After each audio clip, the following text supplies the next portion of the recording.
Holy smokes, do I have some news for you. A former Reserve Bank of Australia economist has resigned in spectacular fashion, and he's accused the Reserve Bank of no longer having the Australian people's interests at heart. A Freedom of Information request was put in to release the information of the email that he sent to his colleagues on his last day.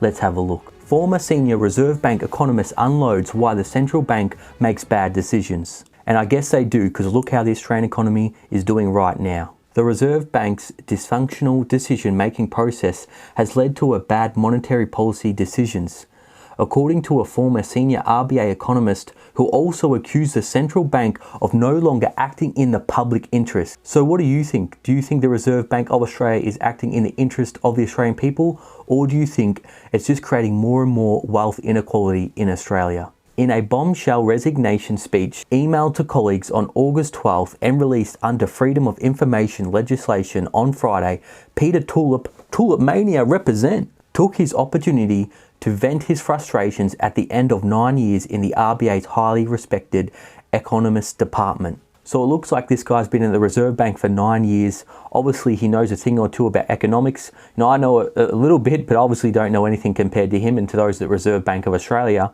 But surely they can do something better than they're doing right now, and it does seem like they're behind the ball and they wait till there's an issue before they act. Like most of you, I want a career where I serve the public interest. And good on you, Mr. Peter Tulip. Mr. Peter Tulip, chief economist at the Centre for Independent Studies, wrote in his speech, "My main reason for leaving is that I no longer believe the RBA does that." So here we go, an insider saying the RBA is not putting the public interest at heart. And you know, I completely agree. The central banks say they're to help people, but really when they print money, it goes towards inflating asset prices like real estate, stocks, precious metals, and it helps those that are rich. How does, lowering interest rates, from 0.25% to zero, it'll help people a little bit with mortgages, but really what it's really going to do is inflate asset prices and reward those who take on huge amounts of debt, and it'll also help these companies borrow money to buy back their shares in their companies, and much more. He said, "It isn't that I just disagree, it's more fundamental. I think the decisions are bad because the processes are bad. There is little deliberation. Opposing views are not taken into account.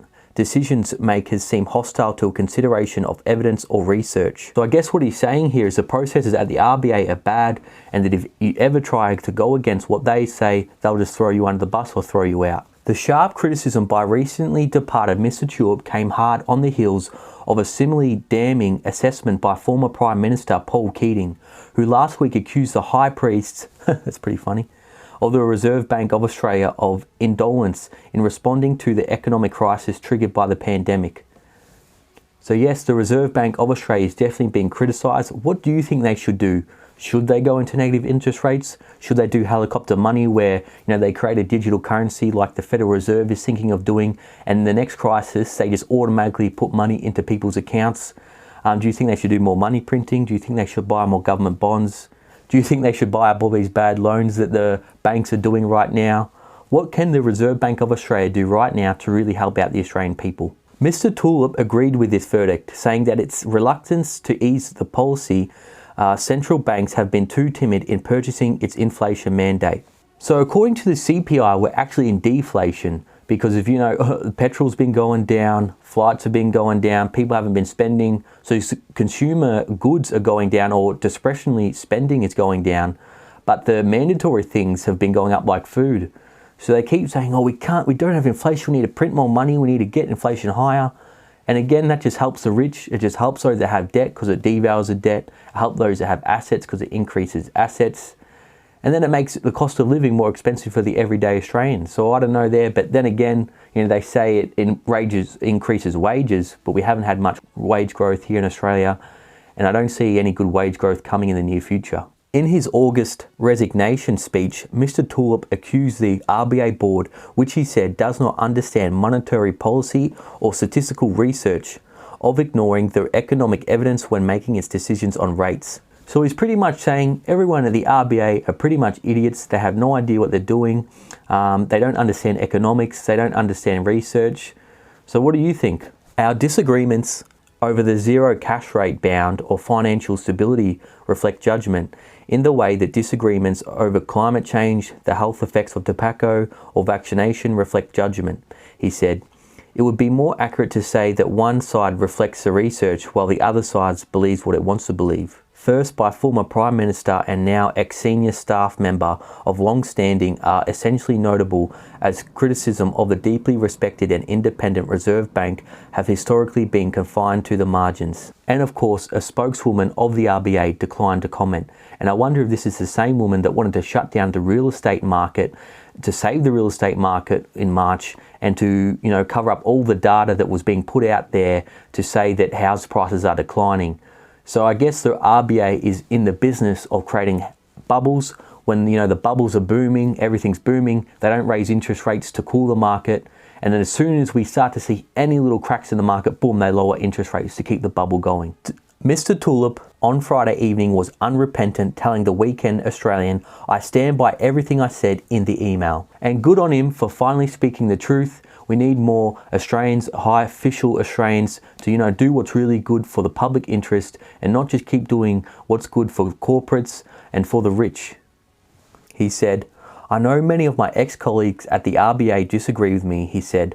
"I also know that many agree, but they're probably too afraid to speak up, and there's too many people afraid to speak up on what's really going on right now." In his speech, Mr. Tulip said, "I recognise that these problems are not the bank's fault. We have a board that does not understand monetary policy or statistical research." What do you think? Do you think they don't understand what they're doing? And the results seem to reflect that. FOI legislation greatly stifles policy deliberation. The media misreports us. The public criticises errors of commission and ignore errors of omission. So although there are lots of great people at the bank, our environment makes the organisation dysfunctional. Whatever the reason, I do not belong here. Wow, that was pretty powerful, and good on you, Mr. Tulip. Hopefully you're not wanting to create tulip mania with, your negative interest rates and, your helicopter money. But good on you for actually speaking out on what's really going on. I'm no economist. I'm no, financial guru. I'm just an everyday Australian that's trying to make sense of this country's economy, their systems, and the more and more I learn about the Australian economy, how the financial system works, investing, wealth creation, the more I look at the game, I see this is just that, just a big game, just all smoke and mirrors. APRA, ASIC, RBA, the banks, the government, the unions, at the end of the day, they've got all their conflicts of interest. They're always doing what's best in their interest, what's best in their corporate mates' interest. There's really no one at the top that's doing what they need to do for the Australian people. So what do you think the RBA could do to lift Australia out of recession and not just create wealth for the top, but to create wealth for those at the bottom and the middle? This is a topic I'm extremely, extremely passionate about, because every recession, the taxpayers just bail out the rich, bail out the big corporations. Wealth inequality is getting worse and worse every decade. And there needs to be some big reform done. There needs to be less red tape for those wanting to get ahead, wanting to start a business. There needs to be more opportunities created. Like I said, I'm no genius, I'm no guru, but they're the ones that, we pay, the taxpayers pay. They're the ones meant to be all agreed, so they need to make a decision. They need to come up with something to really lift us up and create wealth for everybody. For all my loyal viewers and subscribers still watching, you're awesome. This was an urgent public announcement, just a quick one coming out there.